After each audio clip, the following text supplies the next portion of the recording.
Яка ж інсталяція краще? Гібрид, TC, Colorpool. Ну не знаю, у Вови стоїть ось TC.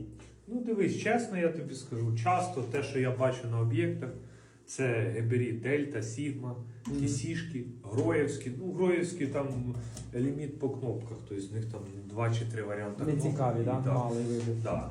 Тому, в принципі, я брав тут оці всі з'єднувальні елементи від компанії ТЦ, тому і інсталяція теж ТЦ-шна, клавіша буде, ну ти поняв?